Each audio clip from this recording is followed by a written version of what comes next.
मीनाक्षी, सबसे पहले हमेशा की तरह कोरोना से जुड़े आंकड़ों की बात कर लेते हैं क्योंकि ये लगातार बढ़ते जा रहे हैं, एक चिंता का विषय है। और देश में कोरोना के कुल मामले अब बढ़कर 1,38,000 के पार पहुंच गए। इसके साथ ही देश में अब तक कोरोना से 4,021 लोगों की जान जा चुकी। देश भर में कोरोना से 57,721 लोग इलाज के बाद ठीक भी हुए हैं। 24 घंटे के आंकड़ों की बात करें तो देश में 6,977 मामले सामने आए, वहीं 154 लोगों की मौत हुई है बीते 24 घंटों में। देश भर में कोरोना के केसेस लगातार बढ़ रहे हैं। आंकड़ा 1,38,000 के पार हो गए और ऐसे में पिछले अगर 24 घंटों की बात करें तो 6,000 नए मामले आए हैं, 100 से ज्यादा मौतें होंगी। तो जाहिर तौर पर आंकड़ा चौंका रहा है और कहीं ना कहीं अलर्ट भी कर रहा है। लगातार केसेस बढ़ रहे हैं। दिल्ली की अगर बात करें 13,000 से ऊपर मामले जा चुके हैं। ऐसे में तमाम सोशल डिस्टेंसिंग का पालन होना चाहिए, पुलिस इंश्योर कर रही है। इस वक्त मैं दिल्ली के जामा मस्जिद इलाके में मौजूद हूँ। यहाँ पर भी आप देखिए पुलिस कोशिश कर रही है लगातार। खुद SHO मौजूद है यहाँ पर, कोशिश यही करी जा रही है कि लोग सोशल डिस्टेंसिंग का पालन करें। ईद का भी समय है, ऐसे में लोगों ने घरों में ही नमाज अदा की। तो ये तमाम चीजें देखने को मिल रही है। लेकिन जहां तक कोरोना के केसेस है, ऐसे में अभी जो एक्सपर्ट्स का मानना है कि केसेस और बढ़ेंगे, तो ऐसे में ज्यादा एहतियात बरतने की जरूरत है मई में, जून में, क्योंकि ये केसेस जो है अब लगातार बढ़ रहे हैं। कई जगह ऐसे केसेस देखे गए हैं जो 20-20 केसेस एक पर्टिकुलर एरिया से है। तो ऐसे में ये भी माना जा रहा है कि दिल्ली सरकार आने वाले दिनों में जो एक तरह से कहा जाए हॉटस्पॉट की जो संख्या है वो भी बढ़ा सकती है, क्योंकि जो नंबर ऑफ केसेस है कई इलाकों से ज्यादा आ रहे हैं। तो एहतियात बरतने की जरूरत है। जितना हो सके प्रॉपर सैनिटाइजर का इस्तेमाल करें, बाहर अगर निकल रहे हैं तो मास्क लगा के रखें। ये तमाम ऐसी चीजें हैं जो प्रिकॉशंस बरतने की खास जरूरत है। कैमरामैन आलोक दास के साथ चिराग गुट, दिल्ली आज तक। आज लॉकडाउन के ठीक 2 महीने हो गए हैं। ठीक 2 महीने पहले यानी कि 25 मार्च से लॉकडाउन की शुरुआत हुई थी। लॉकडाउन का मकसद तो था कोरोना वायरस के चक्र को तोड़ना, लेकिन फिलहाल कोरोना केसेस 1.25 लाख पार कर चुके हैं। आज रात 12 बजे से संपूर्ण देश में संपूर्ण लॉकडाउन होने जा रहा है।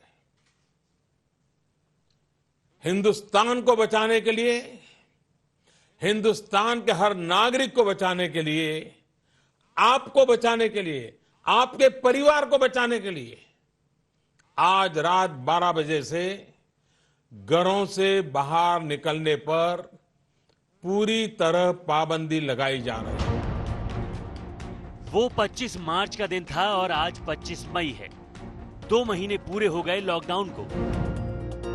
हेल्थ एक्सपर्ट्स की माने तो कोरोना वायरस की संक्रमण साइकिल तोड़ने के लिए कम से कम 21 दिन का समय बहुत अहम है। जब 25 मार्च से पहले लॉकडाउन का ऐलान हुआ था तब इसके पीछे सोच यही थी कि 21 दिन में कोरोना वायरस के चक्र को तोड़ दिया जाएगा।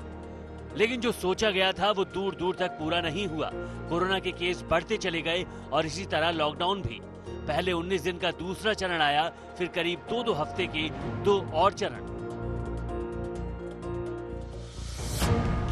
31 मई तक के लिए अभी लॉकडाउन 4 चल रहा है, लेकिन इस बात के आसार कम ही हैं कि 31 मई के बाद भी लॉकडाउन पूरी तरह खत्म हो जाएगा, क्योंकि कोरोना के जो आंकड़े आ रहे हैं वो कहीं से आश्वस्त नहीं करते। 25 मार्च से जब पहला लॉकडाउन शुरू हुआ तो कोरोना केस की कुल संख्या 606 थी, लेकिन अब ये 1,31,868 हो गई है।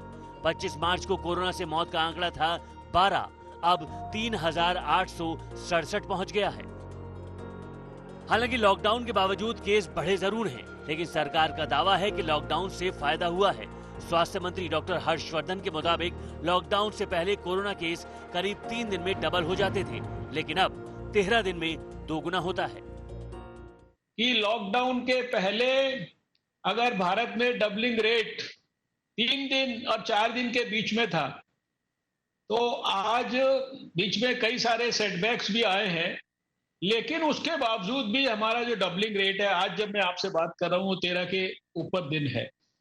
तो इसमें नो डाउट कि प्रधानमंत्री नरेंद्र मोदी जी का दूरदर्शी नेतृत्व, उसने भारत में कोरोना वायरस को कंट्रोल में रखने में और लॉकडाउन जैसे पावरफुल इंटरवेंशंस। लेकिन यहाँ गौर करने वाली बात यह है कि लॉकडाउन से पहले मरीजों की संख्या कम थी, लेकिन अब 1.25 लाख के पार है। इसलिए दोनों के डबल होने की रफ्तार को एक साथ नहीं तोला जा सकता।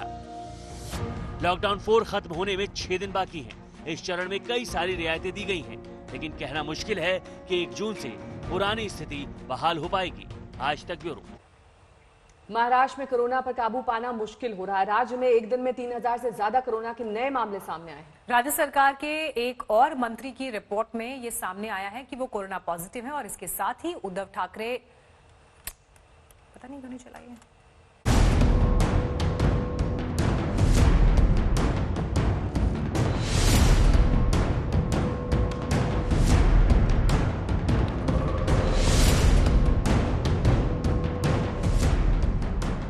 कोरोना की जबरदस्त मार झेल रहे महाराष्ट्र में हर रोज संक्रमण का आंकड़ा और दायरा दोनों बढ़ता ही जा रहा है। वायरस किसी को नहीं छोड़ रहा। क्या खास क्या आम, कब कौन कहां इसका शिकार हो जाए, इस पर कोई दावा नहीं कर सकता। उद्धव सरकार के एक और वरिष्ठ मंत्री कोरोना वायरस के शिकार हो गए हैं। नांदेड़ में उनका टेस्ट रिपोर्ट पॉजिटिव आया है। उद्धव सरकार के ये दूसरे मंत्री हैं जो कोरोना पॉजिटिव पाए गए हैं। इससे पहले मंत्री जितेंद्र आव्हाड कोरोना की चपेट में आ गए थे। हालांकि अच्छी बात ये कि उन्होंने कोरोना से लड़कर बीमारी को मात दे दी। महाराष्ट्र में कोरोना का संक्रमण न सिर्फ कोरोना वॉरियर्स को अपनी चपेट में ले रहा है, बल्कि सरकार के मंत्री भी इससे नहीं बच पा रहे हैं। इससे अंदाजा लगाया जा सकता है कि कोरोना का खतरा कितना गंभीर है।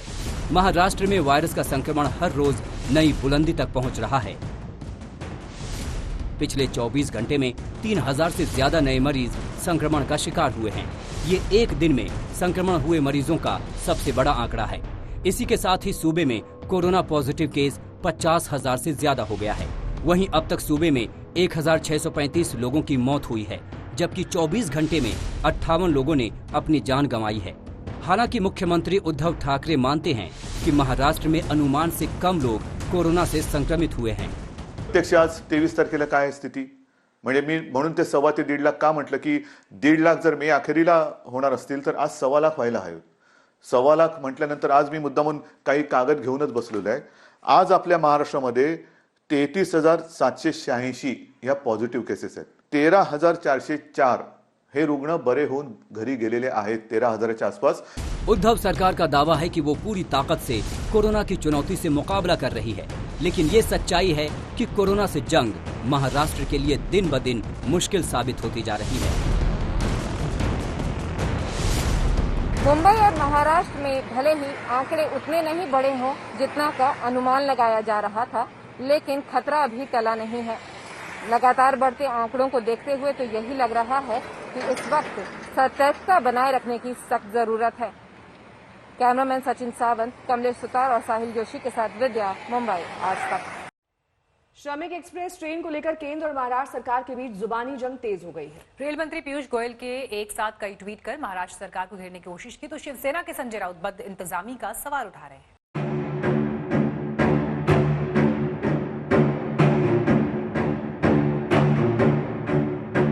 मुंबई के रेलवे स्टेशनों पर श्रमिकों की रेलम रेल है।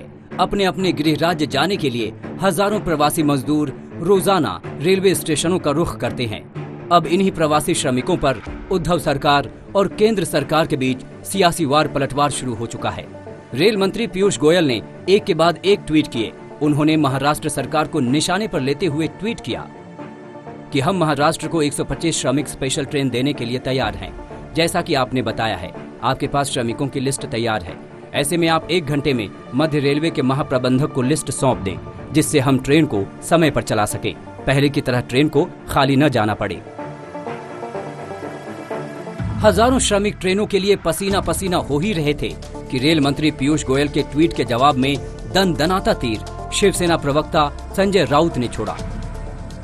महाराष्ट्र सरकार ने रेलवे को श्रमिकों की लिस्ट सौंप दी है, लेकिन मैं रेल मंत्री पीयूष गोयल जी से निवेदन करता हूं कि मजदूरों को ले जा रही ट्रेन अपनी मंजिल पर ही पहुंचे, न कि गोरखपुर जाने वाली ट्रेन की तरह उड़ीसा पहुंच जाए।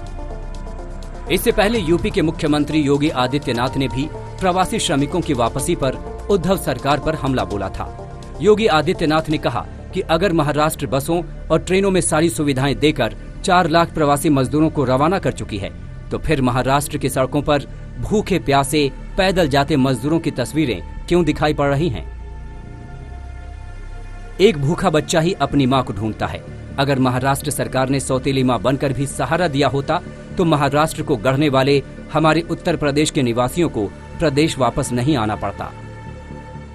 समस्या आ रही है, जो लोग आ रहे हैं तो इनका शेल्टर होम तो हम लोग ने 12-13 लाख तक बना चुके हैं।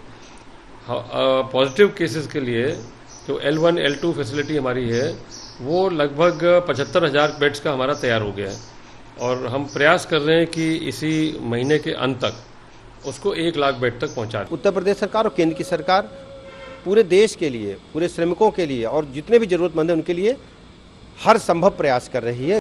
ये सत्य है कि जो कामगार हैं, जो प्रवासी मजदूर हैं, वो बहुत मुसीबत में हैं।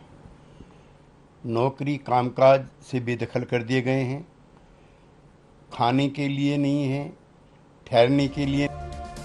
हिंदुस्तान में मजदूर बड़ा सियासी वोट बैंक है, लिहाजा हर पार्टी मजदूरों के साथ खड़े दिखना चाहती है ताकि जब चुनाव आए तो सियासी फसल को काटा जा सके। मुंबई से सौरभ वक्तानिया के साथ आज तक ब्यूरो। लॉकडाउन के बाद शहर में आई मुसीबत तो लाखों मजदूर अपने गृह राज्य जैसे तैसे वापस लौट गए। कोरोना के कहर से बचाने के लिए योगी सरकार ने सभी प्रवासी मजदूरों को 14 दिन क्वारंटीन सेंटर में रखने का हुक्म सुनाया।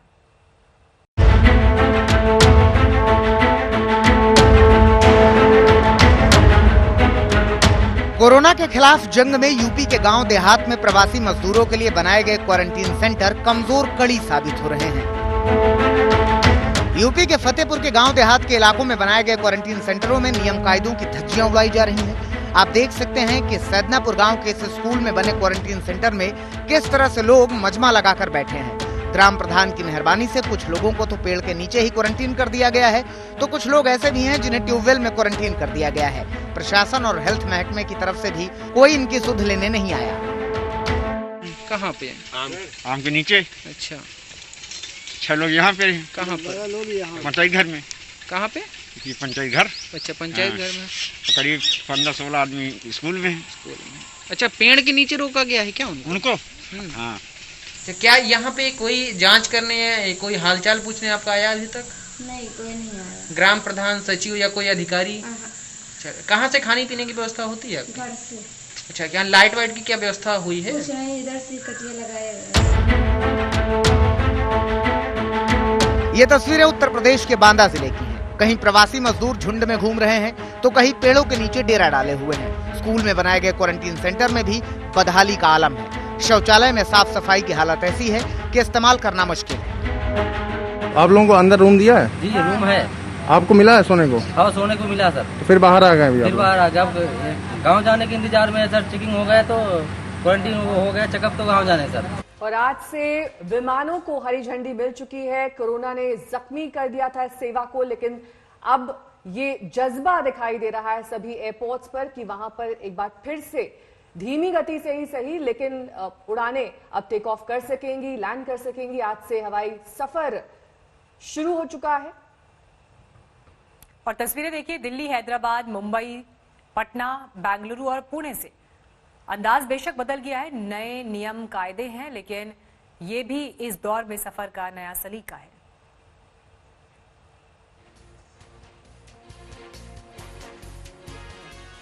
कई जगहों पर दिक्कतें भी आई। आखिरी समय में फ्लाइट्स कैंसिल कर दी गई, जिसकी वजह से मुसाफिरों को काफी ज्यादा परेशानी हुई। इसके बारे में पहले से सूचना भी नहीं दी गई थी। मुसाफिर पहुंच चुके थे एयरपोर्ट पर और वहां जाकर उन्हें मालूम लगा कि अब ये फ्लाइट जो उन्हें पकड़नी थी वो टेक ऑफ नहीं होगी, उसे कैंसिल कर दिया गया है। धीरे धीरे अब पटरी पर विमान सेवा आती हुई, लेकिन अभी भी कई सारी चुनौतियां हैं। दिल्ली, हैदराबाद, मुंबई, पुणे, बेंगलुरु, पटना, सभी जगह की तस्वीर हम आपको दिखा रहे हैं जहां पर नए दिशा निर्देशों का पालन किया जा रहा है। पॉइंट ऑफ कांटेक्ट को कम किया गया है और ज्यादातर ये कोशिश की जा रही है कि जो सेवा है वो दूर से ही चल सके, जिसके लिए तमाम इंतजाम किए गए। विमानों की उड़ान से जिंदगी को रफ्तार मिली, लेकिन कोरोना की तेजी भी यहां पर बनी हुई है। महाराष्ट्र में कोरोना के मामले 50,000 पार कर गए हैं और मुंबई का हाल और भी ज्यादा बेहाल है। उद्धव के एक और मंत्री कोरोना की चपेट में आ चुके हैं। मुंबई पुलिस में वायरस ने सेंधमारी पहले से ही कर रखी है। मुंबई में कोरोना की बढ़ती रफ्तार अब और डराने लगी है। आर्थिक राजधानी में न सिर्फ लगातार कोरोना मरीजों की संख्या बढ़ रही है, बल्कि इसका दायरा भी फैलता जा रहा है। क्या आम और क्या खास, कोई इससे महफूज नहीं है। ठाकरे कैबिनेट तक कोरोना की घुसपैठ तो पहले ही हो चुकी थी। अब महाराष्ट्र के एक और मंत्री कोरोना वायरस की चपेट में आ गए। नांदेड़ में वरिष्ठ मंत्री का कोरोना टेस्ट पॉजिटिव निकला। इससे पहले जितेंद्र आव्हाड भी कोरोना की जद में आए थे, लेकिन वो इस जंग में कोरोना को मात दे चुके हैं। मंत्री ही नहीं, संतरी भी इस महामारी से जूझ रहे हैं। इन 24 घंटे में 87 पुलिस वाले पॉजिटिव निकले। इसके साथ ही मुंबई पुलिस में कोरोना संक्रमितों की संख्या 1758 तक जा पहुंची, जिनमें 183 पुलिस अधिकारी हैं। मुंबई पुलिस की आप बात करें तो मुंबई पुलिस में भी जो संक्रमण है पुलिस में वो काफी ज्यादा था। एक पुलिस स्टेशन जेजे मार्ग पुलिस स्टेशन से ही 46 लोग पॉजिटिव पाए गए थे, जिसमें से 23 पुलिसमैन डिस्चार्ज होकर अपनी ड्यूटी रिज्यूम कर चुके हैं। 24 घंटे में करीब 1800 कोरोना के नए मरीज जुड़ गए। ये दिन का सबसे बड़ा आंकड़ा है। 24 घंटे में कोरोना ने 39 लोगों की जान भी ले ली। मुंबई में अब कोरोना के कुल मामले 30,000 के पार पहुंच गए, जबकि मरने वालों की कुल संख्या 988 हो गई। महाराष्ट्र में अब भी कोरोना का मीटर टॉप पर है।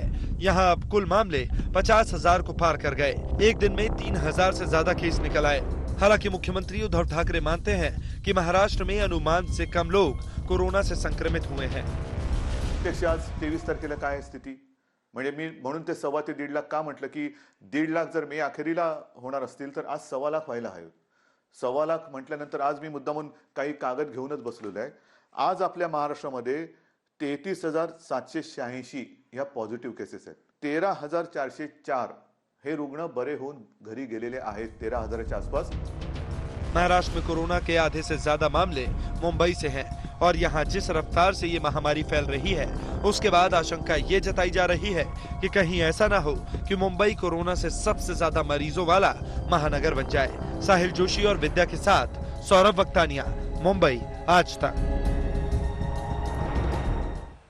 महाराष्ट्र वो राज्य है जहां पर कोरोना का सबसे ज्यादा असर देखा जा रहा है और यहां पर सियासत भी जमकर हो रही है। मजदूरों की घर वापसी को लेकर अब रेल मंत्री और शिवसेना आमने सामने आ गई है। कल देर रात तक ट्विटर पर ये शब्द बाण चलते रहे दोनों ही तरफ से। होड़ थी कि मजदूरों का बड़ा खिदमतगार कौन है।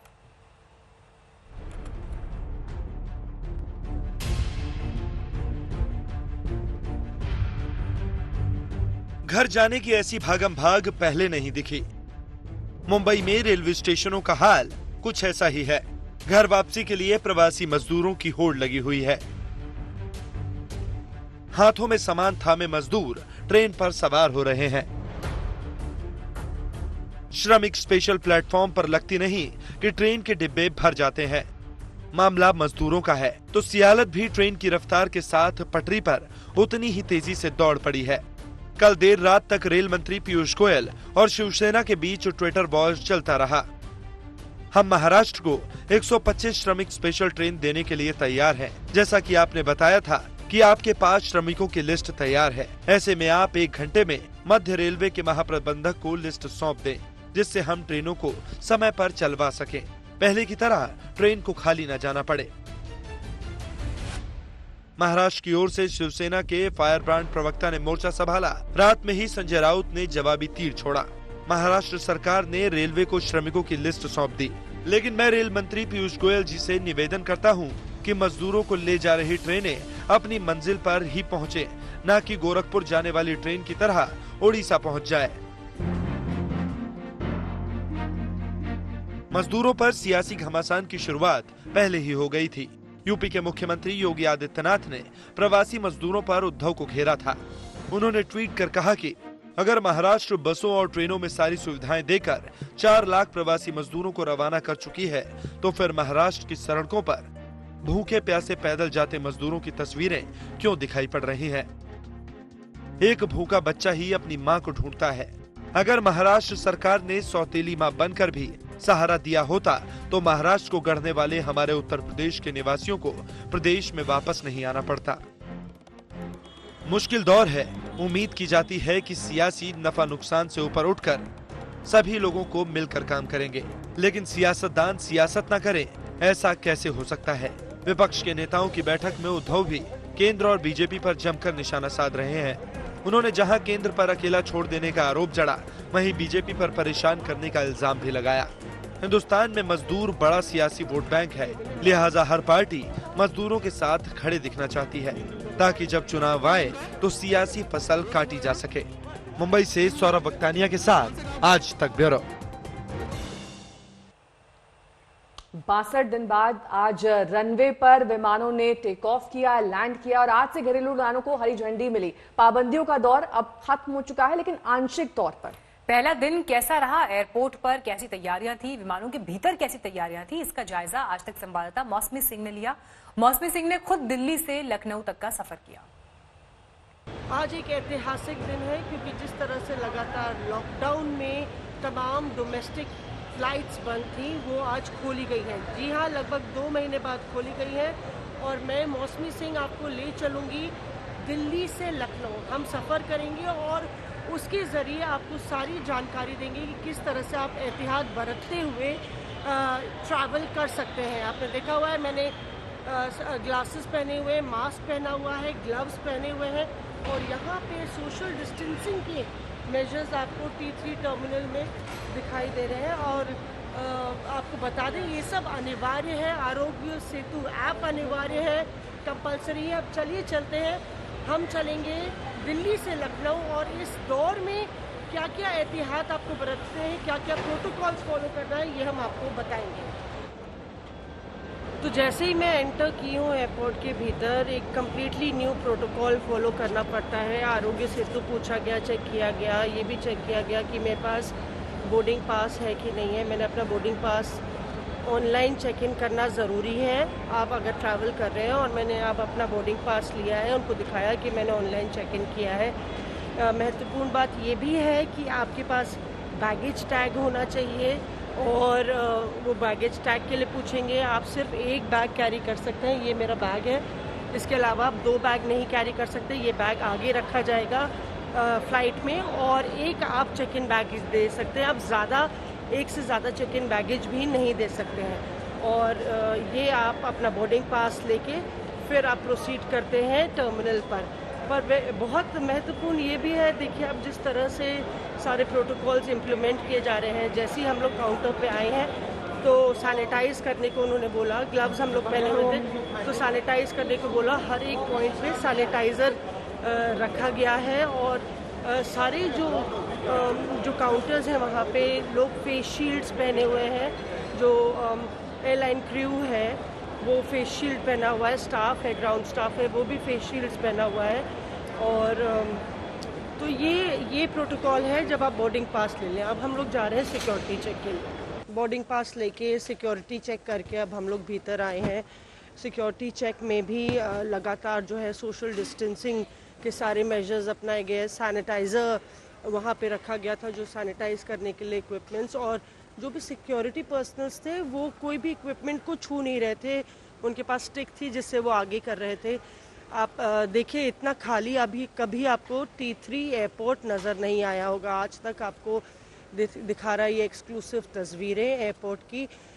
ये वो एरिया है जो पूरा शॉपिंग अरीना है। और आप देखें तो पैसेंजर्स की संख्या बहुत ज़्यादा नहीं है। ज़ाहिर तौर पे पहला दिन है तो सब एहतियात बरतना चाहते हैं, थोड़ी चिंताएं भी हैं और यही वजह है कि सख्त प्रोटोकॉल फॉलो हो रहा है। एक भी शख्स आपको मेरे पीछे बिना मास्क के नज़र नहीं आएगा। और जैसे कि आपको बताया हमने, अब हम लोग प्लेन बोर्ड करेंगे। ये हमारी जिम्मेदारी है कि हम आप तक सारी जानकारी पहुंचाएं और आज तक सबसे तेज़ तो है ही है, सबसे विश्वसनीय है। और यही वजह है कि हम आपके लिए दिल्ली से लखनऊ ट्रैवल कर रहे हैं, क्योंकि कोविड की इस वर्ल्ड में बहुत सारे प्रिकॉशंस लेने हैं, एहतियात बरतनी है। और यही वजह है कि आप देख रहे हैं कि फ़्लाइट के भीतर हम बैठे हुए हैं। यहाँ पे लोग फेस शील्ड्स लगा रहे हैं, फेस मास्क लगा रहे हैं। और अब हालांकि मेरे बगल में कोई नहीं बैठा हुआ है, पर ये वो दौर है जब 2 महीने बाद फ़्लाइट्स खुली हैं। और ज़ाहिर तौर पे बेहद चिंता की बात लोगों के लिए थी कि कैसे वो लोग सफ़र करेंगे। और शायद हमें इस नए दौर में जीना सीखना होगा। बगल में आप देखें तमाम लोग जो है वो ग्लव्स पहने हुए हैं, फेस शील्ड्स पहने हुए हैं। बात करने की कोशिश करते हैं। सर, ये काफ़ी चेंज सराउंडिंग्स हैं, कैसा आपको मतलब कि क्या कंफर्टेबल लग रहा है फेस शील्ड पहने हुए आप? बिल्कुल बिल्कुल, it's a good thing that airport authorities are taking good measures. और आप देखिए कि जो एयर होस्टेस है वो भी पूरे गाउन्स पहने हुए हैं और काफ़ी प्रिकॉशंस लिए गए हैं।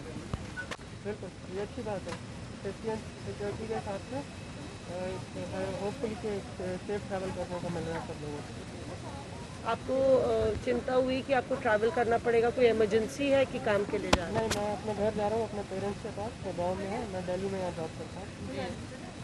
तो कई लोग ऐसे हैं जो अपने रिश्तेदारों, अपने परिजनों के पास जा रहे हैं, ट्रैवल नहीं कर पा रहे थे और फ्लाइट के ज़रिए वो जा सकते हैं। आप पीछे देखिए तो सभी लोग जो है फेस शील्ड्स पहने हुए हैं और लगातार सैनिटाइज कर रहे हैं। हमने भी अपने बैग में सैनिटाइज़र ये सब रखा हुआ है। तो और आप देखिए तो जो बैग्स हैं, इस बार हम आए तो ऊपर जो ओवरहेड बैगेज के लिए है वहाँ पे ज़्यादा सामान नहीं भरा हुआ था, क्योंकि 1 बैग पर पर्सन ही अलाउड है, चाहे वो चेक इन में हो। और अगर आप देखें तो तमाम जो क्रू है वो पूरी तरह से इक्विप्ड है ताकि सारे प्रिकॉशंस लिए जाएं। ये एक्सक्लूसिव तस्वीरें हम आपको दिखा रहे हैं, किस तरह से आप ट्रैवल कीजिए, क्या बदला है क्या नहीं बदला है इस नए दौर में। आइए आपको दिखाते हैं कि प्लेन के भीतर किस तरह की तस्वीर है कोरोना के दौर में। पहला दिन है और आज तक आपको ये तस्वीरें दिखा रहा है। तमाम पैसेंजर्स हैं जिन्होंने फेस शील्ड्स लगाई हुई हैं और यहाँ पे आप देखिए लगातार जो क्रू है वो भी पूरी एहतियात बरते हुआ है। यहाँ पे लोग एक साथ नहीं उठ के रो बाय रो लोगों को उठाया जा रहा है और सबको बोला गया है कि आप अपने ग्लव्स और अपने शील्ड्स ये सब एक साथ ले जाओ, बायो हजार्ड में ही डाला जाए। यहाँ पे लोगों की क्या प्रतिक्रिया है वो जानने की कोशिश करते हैं। सर, आप कुछ कहेंगे? सब तमाम क्रू स्टाफ जो है इस तरह से पूरा सपोर्ट रहा है स्टाफ का भी जी, और कोरोना के तरफ से काम काफ़ी मदद हो जाता है। सर क्या कहना चाहेंगे? लखनऊ पहुँच गए, अर्जेंट था कुछ? हाँ जी, बिल्कुल मेरा घर है दिल्ली में पहुँच रहा।